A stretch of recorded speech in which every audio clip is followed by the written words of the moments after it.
For weeks, a Russian MiG-29 had been hunting Ukrainian drones over the Black Sea, flying low-altitude patrols out of Kachcha airfield in Crimea. The pilot logged dozens of intercept sorties, chasing down slow-moving reconnaissance UAVs and calling in coordinates for air defense batteries. Tonight, the aircraft sits in a concrete revetment, engines cold, pilot asleep in nearby quarters. 400 kilometers away, a weapon is already in the air to ensure the plane never flies again. The Russians don't know it's coming. At 0600 hours local time, a pneumatic catapult hurled a UJ-26 Beaver drone off its launch rail west of Kherson. The rear-mounted propeller caught air immediately, and the drone climbed to 60 meters, leveled off, and throttled into cruise mode, quiet enough that a soldier standing 500 meters away would hear nothing but wind. 3 Ukrainian Special Operations soldiers had less than 2 minutes to disappear. They folded the launch rail in 12 seconds, threw thermal blankets into the truck bed, and rolled out of the field on a dirt track paralleling an irrigation channel. The Beaver was already 2 kilometers downrange, climbing toward cruise altitude. Target: Kachcha airfield, 398 kilometers southeast. But the Russians were already hunting. 14 kilometers east, a Pol 21 electronic warfare tower registered an anomaly the moment the Beaver powered on. The system blankets the Dnipro corridor with passive receivers tuned to detect satellite navigation signals. The Beaver's encrypted GPS handshake transmitted a frequency-hopping burst in the L-band, only 4 milliseconds long, but enough to spike the noise floor on Russian sensors. A duty officer with Rubezh, Russia's dedicated drone crew hunting unit, flagged the anomaly. Possible long-range UAV launch in progress. General coordinates: Kherson sector. Within minutes, an Orlan 30 surveillance drone launched 6 kilometers east of the suspected launch point, its thermal camera scanning for the heat signature of a vehicle that couldn't have gone far. If you look at the Beaver now climbing through 400 meters, you'll understand why Rubezh prioritizes neutralizing operators over shooting down drones. The airframe is 2.5 meters of fiberglass composite stretched over a canard configuration, small forward wings for pitch control, a swept main wing for lift, and a rear-mounted propeller pushing 160 kilometers per hour. The composite construction produces a radar cross-section of just 0.01 to 0.03 square meters, smaller than most birds. At night, flying low over terrain clutter, the Beaver is essentially invisible to Russian air defense. But the operators are not invisible. Rubezh knows that trained drone crews take months to develop. Months of learning RF discipline, autonomous navigation management, and terminal guidance under pressure. Eliminate the operators and Ukraine loses something far more valuable than a single drone. The MiG-29 at Kachcha could be replaced in weeks. The men who launched this mission could not.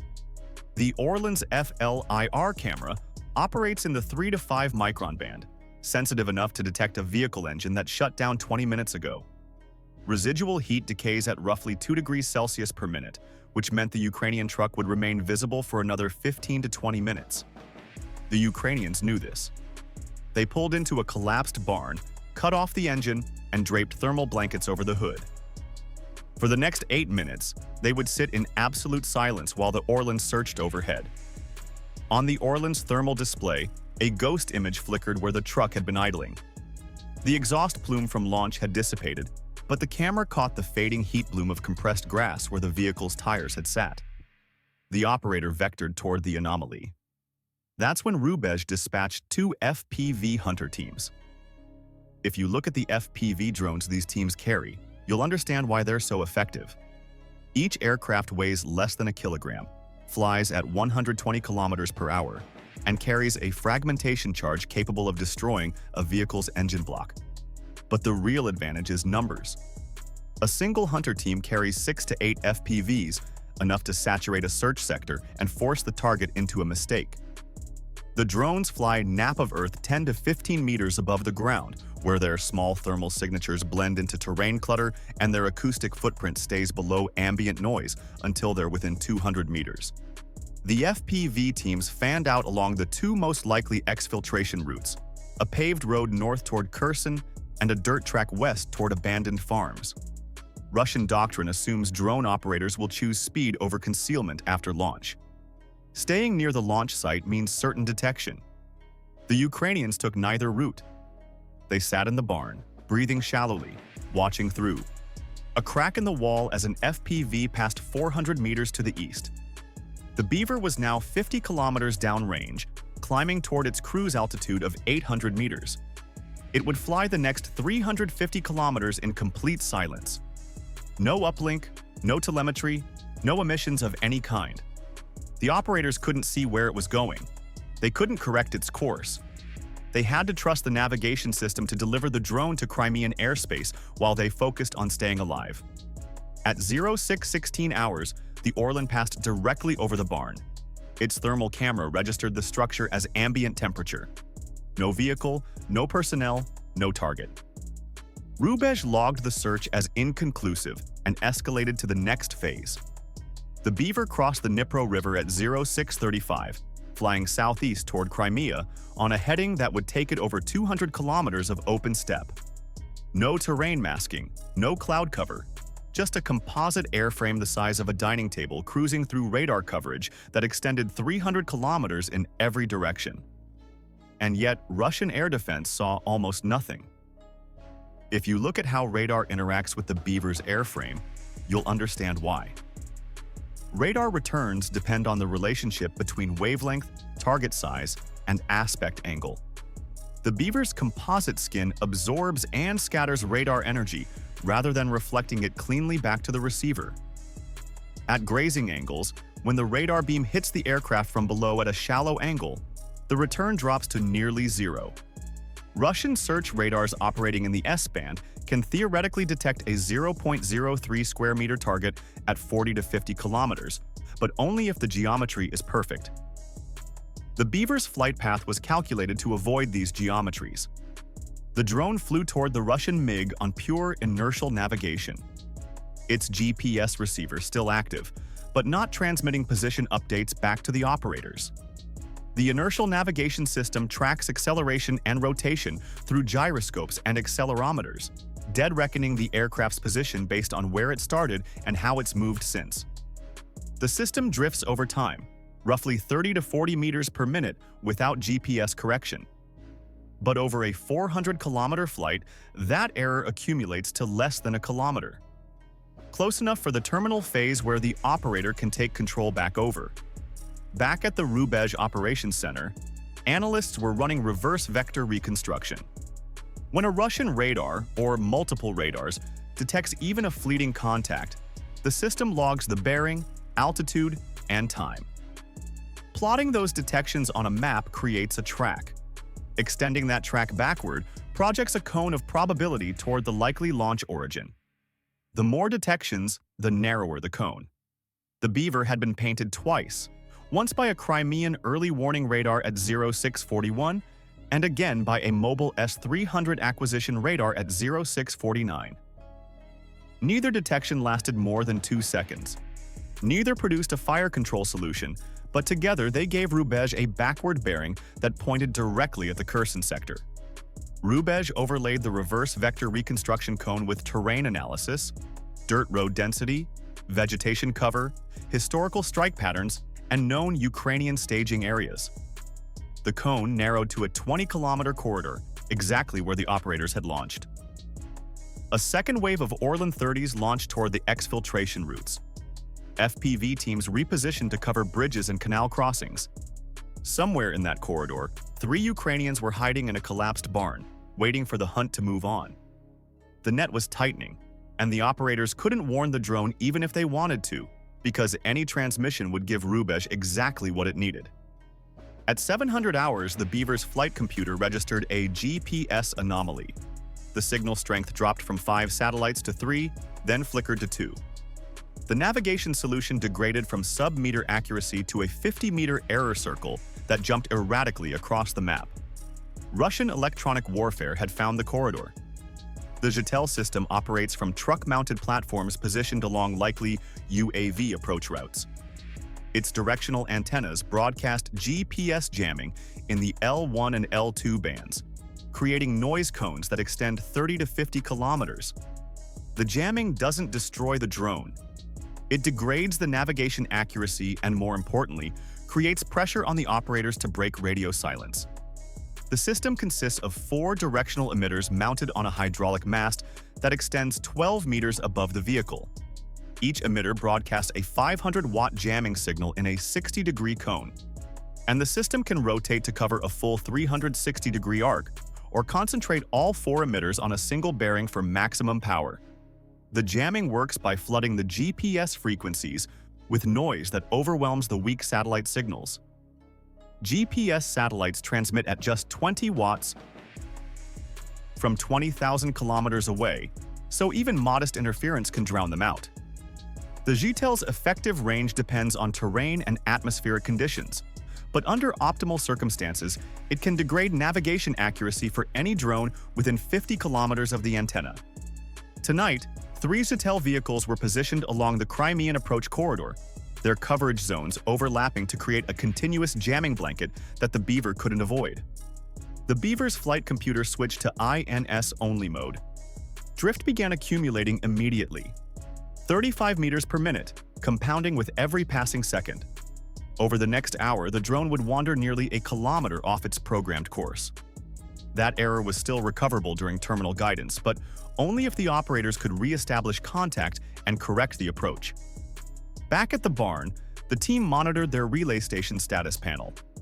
The Beaver was beyond direct radio range as it continued to close in on the Russian MiG, and the mid-course phase required complete emission silence. They had no way to correct the navigation drift or even know if the drone was still flying. All they could do was wait for the terminal phase and hope the drone arrived close enough to the target for optical guidance to work. But while they were worried about this, Russian FPV hunter teams were still searching. At 0714 hours, an FPV passed within 400 meters of the barn. The operator watched its thermal camera feed sweep across the structure, paused for 2 seconds, then continue east. The barn's collapsed roof had created an irregular thermal profile that masked the truck hidden inside. The blankets had cooled to ambient temperature. The team had stopped breathing. The FPV moved on. Rubej was not trying to shoot down the Beaver. Russian commanders understood that long-range composite drones routinely defeat short-range air defense systems. The radar cross-section is too small, the flight altitude too variable, the approach vectors too unpredictable. Shooting down one drone meant nothing if 10 more launched tomorrow. But trained operators were irreplaceable. The months of discipline required to execute a mission like this, the silent launches, the perfect exfiltration, the calm under pressure, could not be mass-produced. Rubej's entire doctrine centered on one calculation: eliminate the human, and the drone program goes down with them.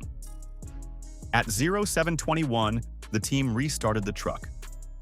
The engine had cooled enough to reduce its thermal signature below detection threshold. They rolled out of the barn and turned south, away from the search pattern toward a safe house 14 kilometers away. The Beaver was now 180 kilometers from Kochcha airfield. Terminal phase would begin in less than 40 minutes. At 0759, the Beaver crossed into Crimean airspace, now roughly 100 kilometers from the MiG.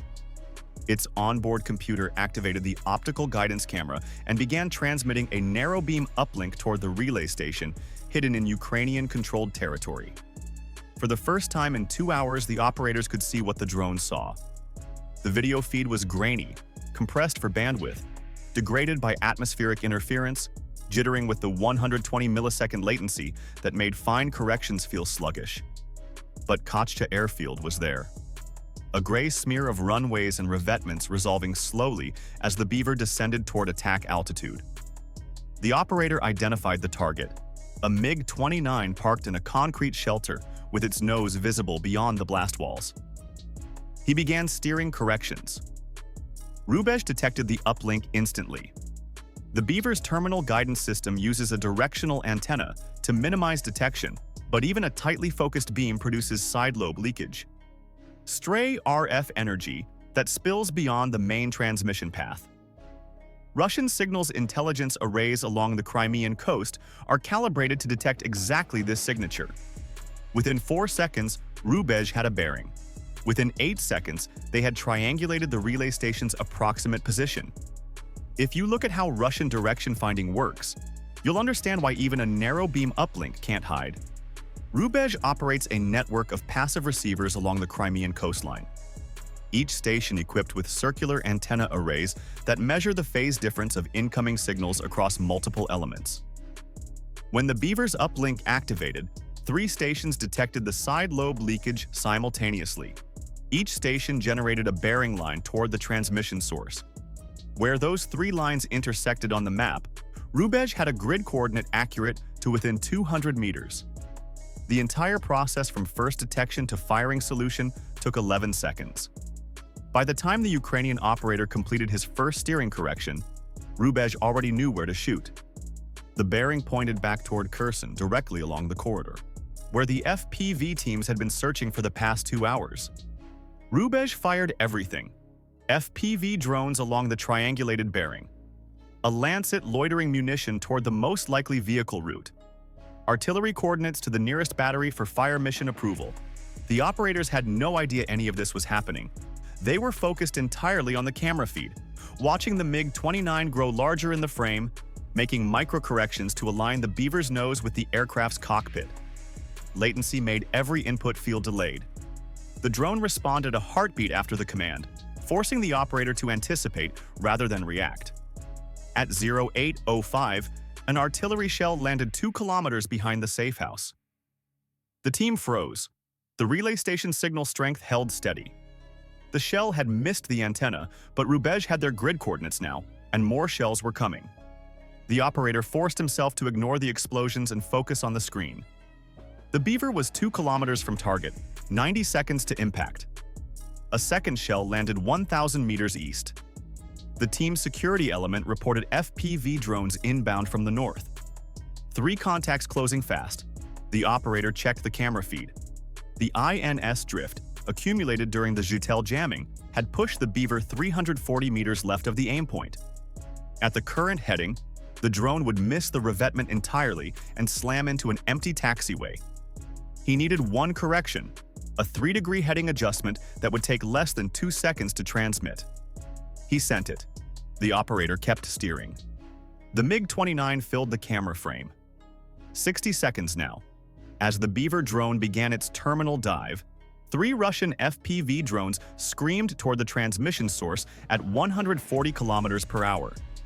On Rubezh's tactical display, the bearing lines converged on a bombed-out apartment complex 14 kilometers south of the original search area, exactly where the triangulation said the Ukrainians were broadcasting. The lead FPV dove at a 60-degree angle, its camera locked onto a structure with a makeshift antenna array visible on the roof. The pilot didn't hesitate. At this stage of the hunt, speed mattered more than confirmation. The first drone struck the antenna housing dead center. The fragmentation charge detonated, shredding the transmitter array and collapsing the roof section onto the equipment below. The second FPV hit 2 seconds later, punching through the already damaged structure and detonating inside. The third impacted the north wall, ensuring nothing inside survived. Rubezh's tactical officer watched the feed go white with each explosion. 3 direct hits. The transmission source was destroyed. Artillery continued falling around the grid coordinate for another 60 seconds, turning the rubble into dust. When the barrage lifted, nothing remained of the structure but scattered concrete and twisted metal. Thermal imaging showed no movement or heat signatures. Rubezh logged the mission as successful. The Ukrainian drone team had been neutralized. Whatever the Beaver did now, it was flying without guidance. A dumb missile drifting on corrupted navigation, no longer a threat. But Rubezh had made one assumption that cost them everything. They assumed the operators were there. The 3-man team was a kilometer south inside a basement with no antenna, no transmission equipment, and no RF signature. The relay had been remotely operated from the moment they set it up. A deliberate sacrifice positioned in a separate structure precisely because Rubezh would target any transmission source. The operators had never been within 500 meters of the equipment the FPVs just destroyed, and the final heading correction had already uploaded. The Beaver's flight computer held the new course locked in memory, no longer requiring external input. The 3-degree adjustment had pushed the MiG-29 back to center frame before the relay went dark. The drone didn't need the operators anymore. At 08:06 hours and 34 seconds, the Beaver struck the MiG-29. The 20-kilogram C6-shaped charge detonated on impact. The pressure wave ruptured the fighter's aluminum skin from nose to tail. The cockpit disintegrated. Aviation fuel sprayed across the concrete revetment and ignited a half-second later, sending a fireball 40 meters into the Crimean sky. Secondary explosions rippled through the airframe as ammunition cooked off and hydraulic lines ruptured. When the flames subsided, nothing remained but a blackened skeleton of titanium spars and melted wiring.